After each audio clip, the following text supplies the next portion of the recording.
Welcome everyone to today's lecture on heart failure. In this session, we will cover the definition, causes, and why this condition is so important globally. Heart failure is a clinical syndrome where the heart is unable to pump blood sufficiently to meet the body's needs. It can result from either structural or functional cardiac disorders. Importantly, it remains a major global cause of morbidity and hospital admissions, making it a key topic for every medical student and doctor. Now let's move on to the classification of heart failure. Heart failure can be classified in three main ways: by side, by cardiac function, and by onset. By side, in left-sided heart failure, blood backs up into the lungs, leading to pulmonary symptoms such as dyspnea, orthopnea, and pulmonary edema. In contrast, right-sided heart failure leads to systemic congestion, with features like peripheral edema, hepatomegaly, and ascites. By cardiac function, systolic heart failure, also called HFrEF, occurs when the ejection fraction is less than 40% due to impaired contractility. Diastolic heart failure, or HFpEF, is when the ejection fraction is preserved, 50% or higher, but the problem is impaired filling or relaxation of the ventricle. There's also an intermediate group, HF with midrange F, between 41 and 49%. By onset, acute heart failure develops suddenly, often with dramatic symptoms such as pulmonary edema. Chronic heart failure develops more slowly and tends to be progressive, requiring long-term management. In summary, classifying heart failure helps clinicians to understand the underlying mechanism, anticipate symptoms, and guide therapy more effectively. Now let's look at the etiology, or causes, of heart failure. The most common cause worldwide is ischemic heart disease, where reduced blood supply damages the heart muscle. Another major contributor is hypertension, which forces the heart to work harder and eventually weakens it. Valvular heart disease, especially involving the aortic or mitral valves, can also lead to heart failure by causing pressure or volume overload. Next, we have cardiomyopathies. These include dilated, hypertrophic, and restrictive forms, each affecting the heart muscle differently. Arrhythmias such as atrial fibrillation can worsen or precipitate heart failure by disrupting effective pumping. Finally, congenital heart disease, present from birth, may alter the structure and function of the heart, predisposing patients to heart failure. In summary, heart failure has multiple causes, but ischemic heart disease and hypertension remain the most frequent and important globally.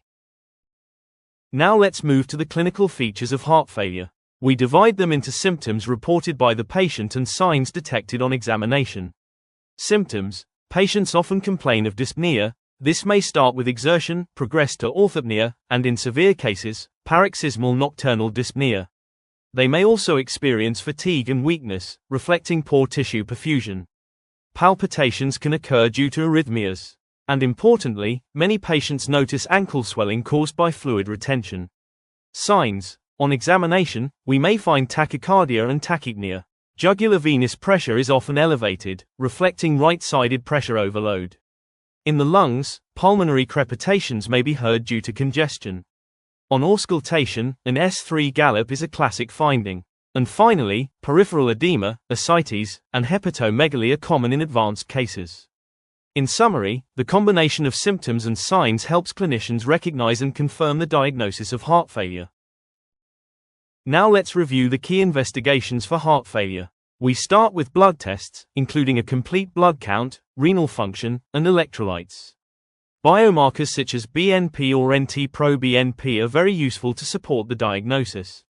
Next, an ECG may reveal arrhythmias, ischemic changes, or evidence of left ventricular hypertrophy. A chest X-ray often shows cardiomegaly, pulmonary edema, or classic curly B lines indicating interstitial fluid. The most important test is echocardiography, which allows us to assess ejection fraction, cardiac structure, and valvular function. Finally, in selected cases, advanced imaging such as cardiac MRI or coronary angiography can provide further insights into myocardial function and coronary anatomy. In summary, investigations not only confirm the diagnosis but also help guide the management of heart failure. Now let's move on to the New York Heart Association, or NYHA, functional classification. This system is widely used to grade the severity of heart failure based on the patient's symptoms. Class 1. The patient has no limitation of physical activity. Ordinary activity does not cause fatigue, palpitations, or shortness of breath. Class 2, there is a slight limitation of activity. Patients are comfortable at rest, but symptoms appear with moderate physical exertion. Class 3, here, there is a marked limitation of activity. Patients are still comfortable at rest, but even minimal activity provokes symptoms. Class 4, this is the most severe form. Patients experience symptoms at rest, and any activity increases discomfort. In summary, the NYHA classification provides a simple, clinically useful way to assess functional status, monitor disease progression, and guide therapy in heart failure. Now let's discuss the management of heart failure. The approach combines lifestyle modifications, pharmacological therapy, and advanced interventions when needed. General measures. Patients are advised to restrict salt and fluid intake. Lifestyle changes such as maintaining a healthy weight, quitting smoking, and engaging in appropriate exercise are essential. Pharmacological therapy. First-line treatments include ACE inhibitors or ARBs, or more recently, ARNI. Beta blockers play a key role in improving survival. Mineralocorticoid receptor antagonists, such as spironolactone, are also part of guideline-directed therapy. Other important agents include diuretics for symptom relief, SGLT2 inhibitors as a new evidence-based therapy, and digoxin in selected cases. Advanced therapies. In patients with persistent symptoms despite optimal medical therapy, devices such as ICD or cardiac resynchronization therapy may be indicated. For end-stage cases, options include left ventricular assist devices and, ultimately, heart transplantation. In summary, management of heart failure is multifaceted, aiming to relieve symptoms, improve quality of life, and prolong survival. Finally, let's talk about the complications and prognosis of heart failure. Complications. Patients with heart failure are at risk of developing serious complications.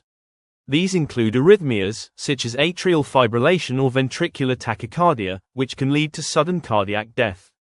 Thromboembolism is another concern, as stagnant blood flow can predispose to clot formation. Progressive renal dysfunction is common, especially in advanced disease. In severe cases, multi-organ failure may occur. Prognosis. The prognosis of heart failure varies depending on the cause, the ejection fraction, and the patient's response to therapy. Despite modern advances, chronic heart failure still carries a high mortality rate.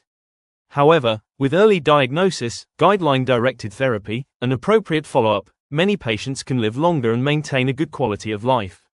In summary, recognizing complications early and tailoring treatment is essential for improving both survival and quality of life in patients with heart failure.